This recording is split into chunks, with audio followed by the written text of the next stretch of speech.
Nos dias de hoje nós vemos vários falsos mestres tentando roubar a confiança dos ouvintes e também o seu dinheiro. Além disso, várias igrejas tentam também espalhar heresias, ou seja, ideias que são totalmente contrárias à palavra de Deus. E diante de tudo isso, como podemos saber em quem confiar? Eu sou Saul Lucena e este é um vídeo do Ministério Fiel.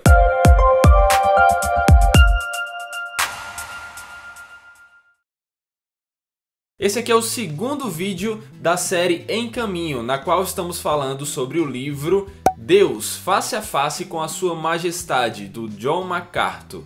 E se você quer saber mais sobre esse livro, quer nos acompanhar nessa série de estudos que estamos apontando, quer baixar o guia de estudo para fazer isso, então corra aqui na descrição e lá você encontrará o link para o download. Nos acompanhe, pois vai ser muito edificante para a sua vida. Sempre existiram falsos mestres e igrejas vendendo heresias por aí. A questão é que nos dias de hoje a mídia tem divulgado muitos escândalos e dessa forma as pessoas têm estado cada vez mais desconfiadas, sem saber em quem elas podem acreditar. Diante de toda essa situação, a pergunta que fica é: em quem eu posso confiar? No que eu posso acreditar? E a resposta para isso, a resposta bíblica para tudo isso é: você pode confiar em Deus. Pois é, essa parece ser uma resposta tão simples ou então tão inacreditável em algum outro aspecto, mas a ideia é a seguinte: os homens são falhos, estão corrompidos pelo pecado.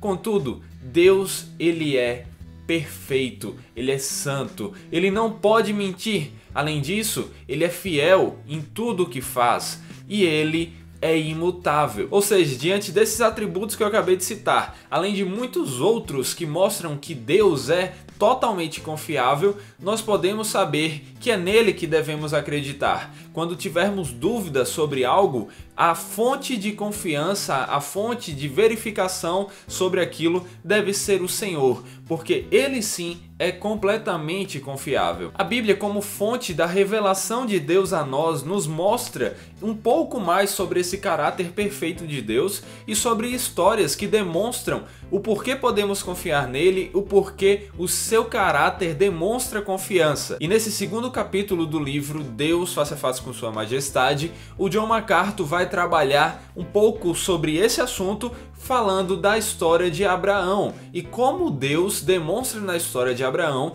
que ele é confiável. Deus criou o ser humano bom, contudo ele se desviou, caiu em pecado e por isso foi corrompido e se afastou de Deus. Deus poderia então simplesmente começar uma nova criação, mas isso não era o que ele tinha em mente, até porque ele não foi pego de surpresa diante disso. E então, no caminhar do livro de Gênesis, nós vemos qual foi a decisão de Deus para recomeçar ou se reunir com a humanidade. Deus escolheu um homem e através dele um povo para então fazer uma aliança na qual ele se colocaria como aquele a quem as condições e obrigações da aliança estariam ligadas e, de maneira graciosa, se relacionaria com o seu povo e os abençoaria de maneira que eles estivessem perto da sua beleza e da sua santidade. É interessante deixar isso bem claro aqui. No livro, MacArthur vai mostrar, destrinchando, o como é que isso se dá na narrativa. Mas, resumidamente,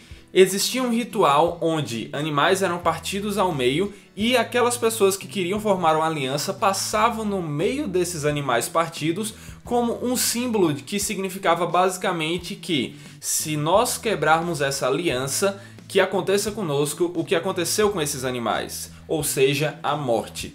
Contudo, Deus faz isso, Abraão corta os animais e os separa, mas quando chega a hora de passar por esses animais, Abraão não passa, apenas Deus passa, demonstrando que, como eu acabei de falar anteriormente, as condições e obrigações da aliança estavam ligadas a ele. A aliança não seria quebrada se Abraão falhasse, porque Deus já sabia que o homem era falho e quebraria sua aliança.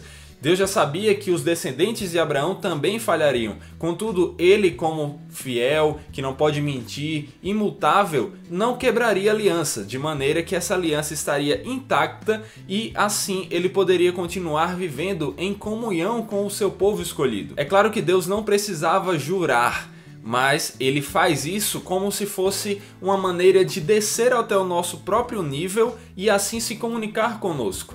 E ele jura fidelidade a essa aliança que ele fez com o seu povo. Inclusive, a maneira de Deus escolher quem faria parte dessa aliança demonstra da sua graça e do seu poder de escolha incondicional. Abraão não foi escolhido porque tinha méritos em si mesmo, mas Abraão foi escolhido porque Deus quis, apenas por sua graça, pelo seu favor imerecido. Abraão, no final das contas, não merecia ser escolhido para ser aquele que representaria o povo de Deus. E aí o John MacArthur nos leva então da história de Abraão ao que Paulo vai continuar desenvolvendo em Romanos 9. E lá nos mostra um pouco sobre aquela passagem que vai falar que Deus escolheu Israel, escolheu a Jacó ao invés de Esaú, antes mesmo que eles saíssem da barriga da mãe, para mostrar que a escolha não foi por mérito nenhum deles, mas apenas por causa da sua graça e do seu poder, da sua soberania em fazer o que quer para a sua honra e sua glória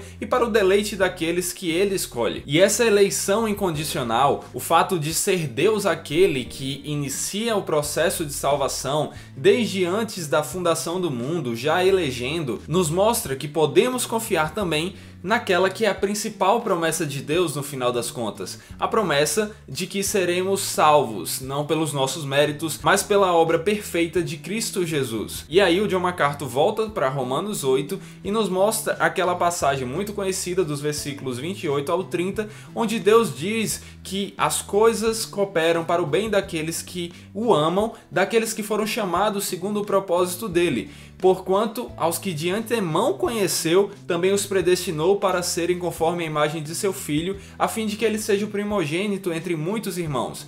E aí vem a passagem que deixa claro que aquele que começou a boa obra vai continuar, que uma vez que Deus elegeu, nós já somos salvos, o seu povo escolhido já está salvo. Porque os versículos vão dizer que aos que predestinou, a esses também chamou. Aos que chamou, a esses também justificou. E aos que justificou, a esses também glorificou.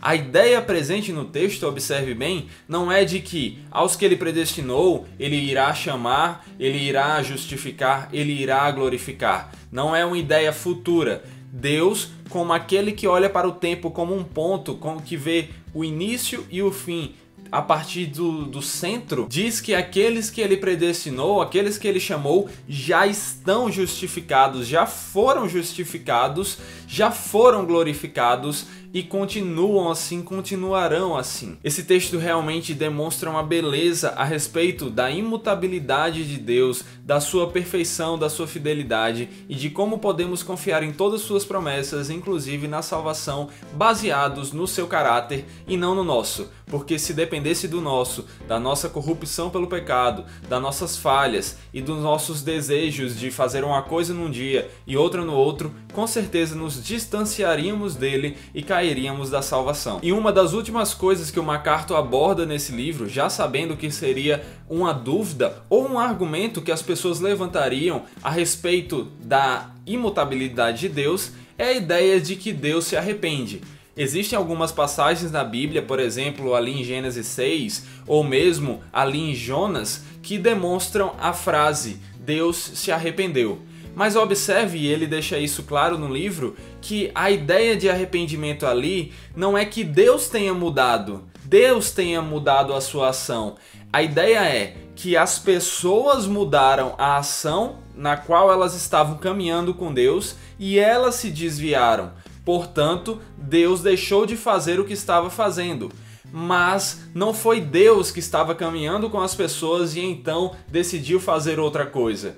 A mudança não se encontrava em Deus. O arrependimento não era em Deus, mas no povo. Quando em Jonas Deus deixa de destruir Nínive e diz que se arrependeu do mal que planejava fazer, a ideia não é de que ele mudou de ideia, mas que o povo mudou. O povo deixou de andar em pecado, se arrependeu e, portanto, Deus deixou de puni-los por aqueles pecados. Enfim, você pode observar como esse é um tema simples de ser dito de maneira pontual. Sim, Deus é imutável, pode confiar nele. Mas ao mesmo tempo como é um tema profundo de ser analisado. E é isso que o MacArthur faz nesse capítulo, é claro, também não demais, pois a profundidade da imutabilidade de Deus e de como podemos confiar no seu caráter é algo que vai além do nosso conhecimento, mas sim, nesse livro você aprende mais sobre como devemos confiar em Deus com toda a nossa vida, porque Ele é aquele que merece confiança. Num dia a dia onde nós encontramos vários erros e pessoas mudando a todo momento, aquele para quem devemos olhar é o Senhor. É o Senhor que revela a sua vontade na palavra e que é fiel a tudo que prometeu, é fiel à sua vontade revelada e, portanto, leiam a Bíblia, confiem no que ela diz e vivam confiantes na promessa de Deus, no caráter de Deus, para então viver para a sua glória. É isso aí, galera, eu espero que vocês tenham gostado. Se sim, deixem um like aqui no canal, se inscrevam no canal da Fiel para não perder nada. Além disso, se vocês quiserem me acompanhar, também se inscrevam lá no Evangelho em Questão, o link vai estar aqui na descrição. Comentem o que vocês acharam desse vídeo. E é isso aí, galera, fiquem com os próximos vídeos. Valeu!